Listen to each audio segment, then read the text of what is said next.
Breaking లో చూస్తున్నాం. యూపీలో రాజకీయం ఓ కొలిక్కొస్తోంది. వరుస వైఫల్యాల తర్వాత కాంగ్రెస్ పార్టీకి పూర్వపు కంచుకోట యూపీలో బ్రేక్ త్రూ లభించింది. బీజేపీని యూపీలో ఓడించేందుకు సమాజ్వాదీ పార్టీ కాంగ్రెస్ చేతులు కలిపాయి. యూపీలోని 80 స్థానాల్లో ఆ పార్టీ 17 స్థానాల్లో పోటీ చేసేందుకు డీల్ కుదుర్చుకుంది. యూపీలో సమాజ్వాదీ పార్టీ 22 స్థానాల్లో పోటీ చేయనుంది. ఒక్క సీటును ఆజాద్ సమాజ్వాదీ పార్టీకి చెందిన చంద్రశేఖర్ ఆజాద్ కేటాయించారు.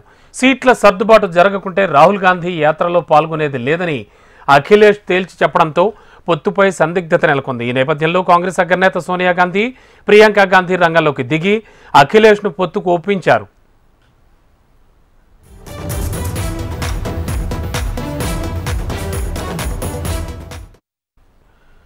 యూపీలో రాజకీయం కొలిక్కొస్తోంది. వరుస వైఫల్యాల తర్వాత కాంగ్రెస్ పార్టీకి పూర్వపు కంచుకోట యూపీలో బ్రేక్ త్రూ లభించింది.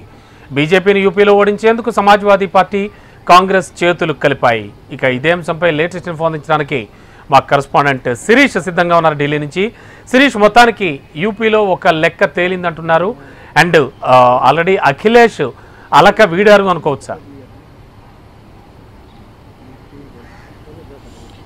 తప్పకుండా ఇది ఈ ఇండియా కూటమికి, ముఖ్యంగా కాంగ్రెస్ పార్టీకి కీలకమైన పరిణామం అని చెప్పొచ్చు. ఎందుకంటే వరుసగా కీలకమైన పార్టీలు దూరం అవుతున్న నేపథ్యంలో ఉత్తరప్రదేశ్లో అత్యధిక లోక్సభ స్థానాలన్నింటి కూడా ఉన్నాయి. 80 లోక్సభ స్థానాల్లో ఎక్కువ ఏ పార్టీ విజయం సాధిస్తే ఆ పార్టీకి అవకాశాలన్నింటి కూడా ఉంటాయి.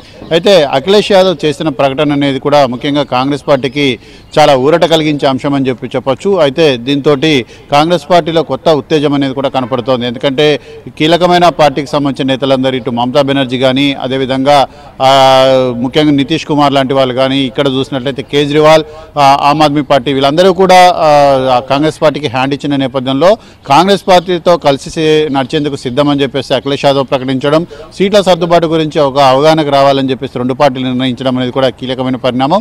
అయితే రాహుల్ గాంధీ చేపడుతున్న భారత న్యాయయాత్ర 2.0 ఏదైతే ఉందో దాంట్లో సమాజ్వాదీ పార్టీకి సంబంధించిన అధినేత అఖిలేష్ యాదవ్ పాల్గొంటానని చెప్పేసి ప్రకటించడం కీలక పరిణామం. రెండు పార్టీల్లో కూడా ఇది కొత్త ఉత్తేజాన్ని కూడా కలిగిస్తోంది.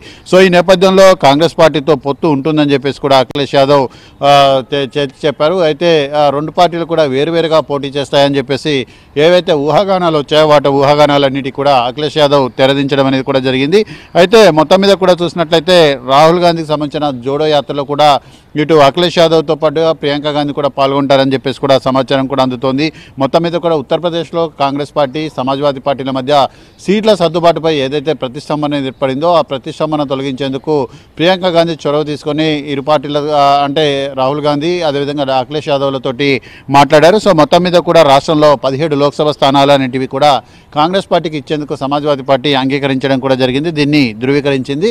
అయితే ఏ క్షణంలోనైనా రెండు పార్టీలు కూడా సీట్ల సర్దుబాటుపైన ఒక కీలక ప్రకటన అనేది కూడా చేయొచ్చు అని చెప్పేసి కూడా తెలుస్తుంది. మొత్తం మీద కూడా సంయుక్త ప్రకటన తర్వాత రెండు పార్టీలు కూడా దీనిపైన మాట్లాడే అవకాశాలన్నిటి కూడా కనపడుతున్నాయి. ప్రస్తుతానికైతే చూసినట్లయితే కాంగ్రెస్కు 17 నుంచి 19 లోక్సభ స్థానాలు ఇచ్చేందుకు సుముఖంగా ఉంది. అయితే మినిమం 17, మ్యాక్సిమం 19, అంతకంటే ఎక్కువ లోక్సభ స్థానాలు ఇచ్చే అవకాశాలన్నిటి కూడా లేదు. అయితే ఎక్కడెక్కడ ఇవ్వాలనే దాని గురించి కూడా ఈ రెండు పార్టీల నేతలు కూడా కలిసి నిర్ణయం తీసుకొని ఉన్నట్లుగా సమాచారం. Ramana. Okay, thank you Sirish.